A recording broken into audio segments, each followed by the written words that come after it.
പ്രിയപ്പെട്ട കൂട്ടുകാരെ, Nandanam food fusion ചാനലിലേക്ക് എല്ലാവർക്കും സ്വാഗതം. അപ്പോൾ നമ്മൾ ഇന്ന് ചെയ്യാൻ പോകുന്നത് ഒരു നാടൻ സ്നാക്സ് ആണ്. എല്ലാവർക്കും ഇഷ്ടമുള്ള കടല മിഠായി അഥവാ കപ്പലണ്ടി മിഠായി ആണ് ഉണ്ടാക്കുന്നത്. വളരെ കുറച്ച് ചേരുവകളെ ഇതിനാവശ്യമുള്ളൂ. വളരെ ഈസി ആയിട്ട് നല്ല ടേസ്റ്റി ആയിട്ടുള്ള കടല മിഠായി നമുക്ക് വീട്ടിൽ തന്നെ ഉണ്ടാക്കിയെടുക്കാൻ പറ്റും. അപ്പോൾ വീഡിയോയിലേക്ക് പോകുന്നതിന് മുന്നേ ഇതുവരെയായിട്ടും സബ്സ്ക്രൈബ് ചെയ്യാത്തവരുണ്ടെങ്കിൽ ദയവായി സബ്സ്ക്രൈബ് ചെയ്യുക. കൂട്ടത്തിൽ തൊട്ടടുത്തുള്ള ബെല്ലൈക്കണും ഓൾ എന്ന ഓപ്ഷനും ക്ലിക്ക് ചെയ്യാൻ മറക്കരുത്. ഇനി ഒട്ടും സമയം കളയാതെ നാടൻ കടല മിഠായി എങ്ങനെയാണ് ഉണ്ടാക്കുന്നതെന്ന് നോക്കാം.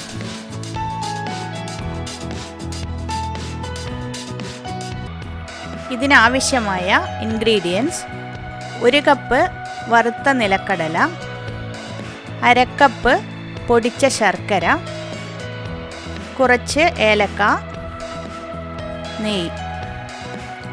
ഞാനിവിടെ ഉണ്ട ശർക്കരയാണ് ഉപയോഗിച്ചിരിക്കുന്നത്. അപ്പോൾ ഇനി നമുക്ക് നിലക്കടല വറുത്തെടുക്കണം. അതിനുവേണ്ടി അടി കട്ടിയുള്ള ഒരു ചീനച്ചട്ടി അടുപ്പത്ത് വെച്ചിട്ടുണ്ട്. ഇനി ഇതിലേക്ക് നിലക്കടലയിട്ട് ലോ ടു മീഡിയം ഫ്ലെയിമിൽ നമുക്ക് വറുത്തെടുക്കാം. നന്നായി ഇളക്കി കൊടുത്തുകൊണ്ടേ ഇരിക്കണം.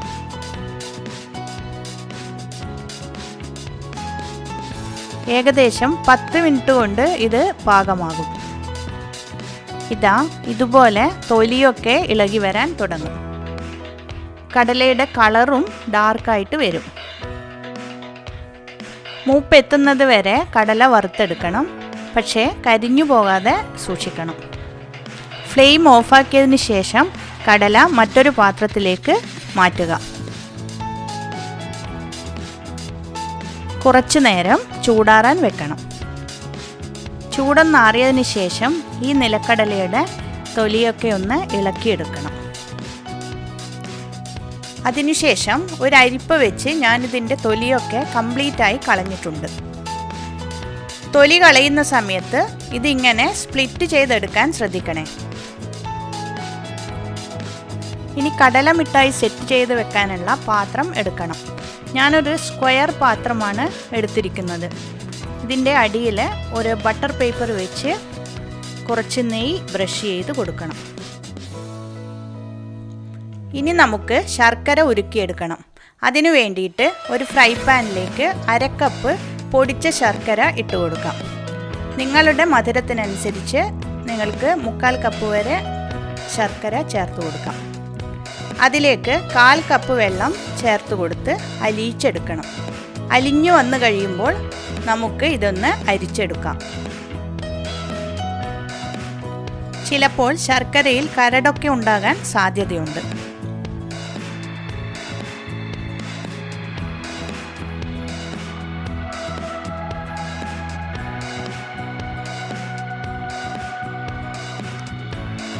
ഇനി ഇത് വീണ്ടും അതേ ഫ്രൈ പാനിലേക്ക് തന്നെ ഒഴിച്ചു കൊടുക്കുകയാണ്. ഞാനിവിടെ ഉണ്ട ശർക്കരയാണ് എടുത്തിരിക്കുന്നത്. അത്തരം ശർക്കരയ്ക്ക് നല്ല സ്റ്റിക്കി ഇഫക്റ്റ് ഉണ്ടായിരിക്കും. നമുക്ക് ഇവിടെ തലശ്ശേരിയിലൊക്കെ കിട്ടുന്ന തരം ആണിവെല്ലത്തിന് പശിമ കുറവായിരിക്കും. അത്തരം വെള്ളം ഉപയോഗിച്ചാൽ കടല മിഠായി ഉണങ്ങി വരുമ്പോഴേക്ക് അത് പൊടിഞ്ഞു പോകും. അതുകൊണ്ട് സ്റ്റിക്കി ഇഫക്റ്റ് കൂടുതലുള്ള ഉണ്ട ശർക്കര പോലെയുള്ളവ ഉപയോഗിക്കുക. ഇപ്പോൾ ശർക്കരപ്പാനി നന്നായി തിളച്ചു വന്നിട്ടുണ്ട്. ഇതിലേക്ക് ഞാൻ 1 സ്പൂൺ നെയ്യ് ചേർത്ത് കൊടുക്കുകയാണ്. തിളച്ചതിന് ശേഷം ലോ ഫ്ലെയിമിലേക്ക് ഒന്ന് മാറ്റി വയ്ക്കുക. ശർക്കര സെലക്ട് ചെയ്യുന്നതും കടല വറുക്കുന്ന പാകവും വളരെ പ്രധാനപ്പെട്ട കാര്യമാണ്. എൻ്റെ അനുഭവത്തിൽ നിന്നാണ് ഞാനിത് പറയുന്നത്. ഇനി നമുക്ക് ഈ ശർക്കരപ്പാനി പ്രത്യേക ഒരു പാകം എത്തുന്നത് വരെ ചൂടാക്കി കൊടുത്തുകൊണ്ടേ ഇരിക്കണം. ആ പാകം എത്തിയാലാണ് കടല വറുത്തു വെച്ചത് ചേർത്ത് കൊടുക്കേണ്ടത്. അത് ഏത് സമയത്താണ് എന്ന് നമ്മൾ മനസ്സിലാക്കിയിരിക്കണം. ഈ ശർക്കരപ്പാനിയുടെ പാകം അറിയാൻ വേണ്ടിയിട്ട് ഒരു ചെറിയ പാത്രത്തിൽ വെള്ളം എടുത്ത് വെക്കണം. ഇടയ്ക്കിടയ്ക്ക് ശർക്കരപ്പാനി ഈ വെള്ളത്തിൽ ഇറ്റിച്ചു കൊടുത്ത് നോക്കണം. ഇളക്കിക്കൊണ്ടേ ഇരിക്കണം. ഈ പാത്രത്തിലെ വെള്ളത്തിൽ ഞാനിപ്പോൾ ഇറ്റിച്ചു കൊടുത്തു. ഇതിപ്പോൾ വെള്ളത്തിൽ അലിഞ്ഞുപോയി.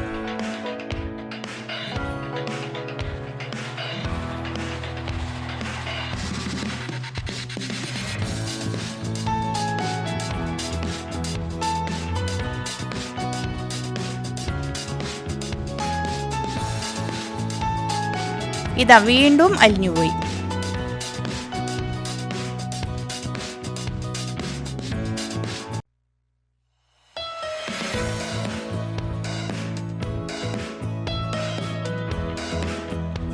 ഇനിയും ചൂടാക്കിക്കൊണ്ടിരിക്കാം. ഇപ്പോൾ ഇടിച്ചു നോക്കുമ്പോൾ ഉരുട്ടിയെടുക്കാൻ പറ്റുന്നുണ്ട്, പക്ഷേ സോഫ്റ്റ് ആയിട്ടാണ് ഇരിക്കുന്നത്.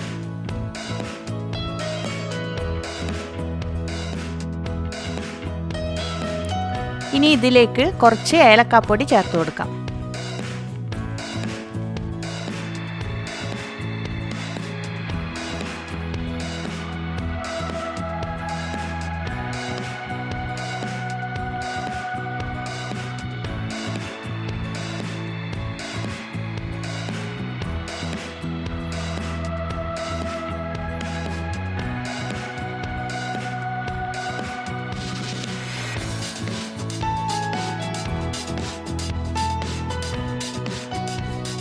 വീണ്ടും ചൂടാക്കിക്കൊണ്ടിരിക്കുക.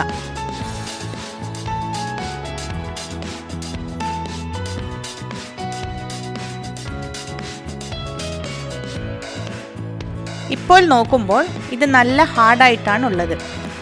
ഇത് ഒരു പാത്രത്തിലേക്ക് ഇടുമ്പോൾ മണിയുന്ന ഒച്ച കേൾക്കാം. പക്ഷേ ഇതൊന്ന് കടിച്ചു നോക്കിയാൽ പല്ലിൽ ഒട്ടിപ്പിടിച്ചിരിക്കും. അപ്പോൾ ഈ സ്റ്റേജിലും കടല ചേർത്ത് കൊടുക്കാൻ പാടില്ല. വീണ്ടും കുറച്ചു നേരം കൂടി ചൂടാക്കിയിട്ട് ഒരു തുള്ളി ഇതിൽ ഒഴിച്ച് കൊടുക്കുമ്പോൾ പെട്ടെന്ന് ഹാർഡാവുകയും ചെയ്യും, പൊട്ടിച്ചെടുക്കാനും പറ്റും. ഈ സ്റ്റേജ് എത്തുമ്പോൾ നമുക്ക് 1 കപ്പ് കടല ഇതിലേക്ക് ചേർത്ത് കൊടുക്കാം. ഈ പാകം എത്തുന്നതിന് മുന്നേ നമ്മൾ എപ്പോൾ കടല ചേർത്താലും വായിലൊക്കെ ഒട്ടിപ്പിടിക്കും.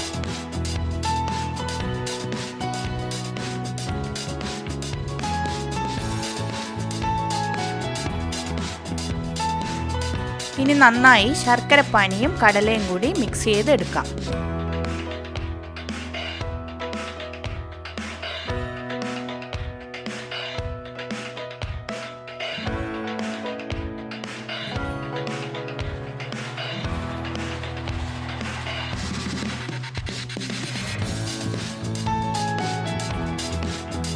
ഇനി പെട്ടെന്ന് തന്നെ നമ്മൾ റെഡിയാക്കി വെച്ചിരിക്കുന്ന പാത്രത്തിലേക്ക് മാറ്റി കൊടുക്കണം.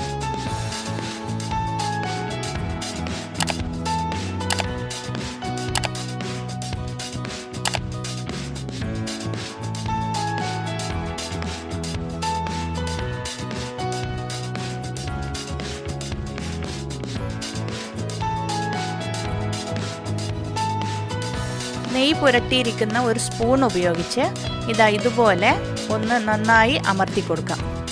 ഒരേ കനത്തിൽ തന്നെ എല്ലാ ഭാഗവും ലെവലാക്കി എടുക്കണം.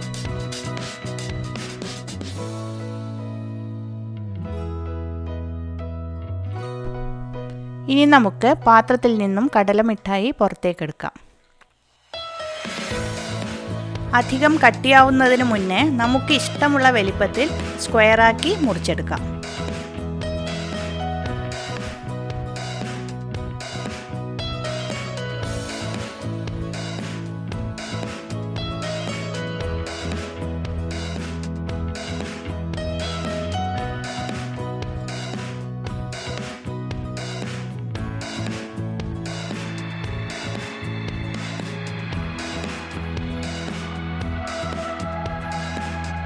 ഇനി നമുക്ക് നന്നായി തണുക്കാൻ വെക്കാം. വളരെ ഭംഗിയുള്ള കടല മിഠായി തയ്യാറായി കഴിഞ്ഞു. 1.5-2 മണിക്കൂറിന് ശേഷം നമുക്കിത് കഴിക്കാം.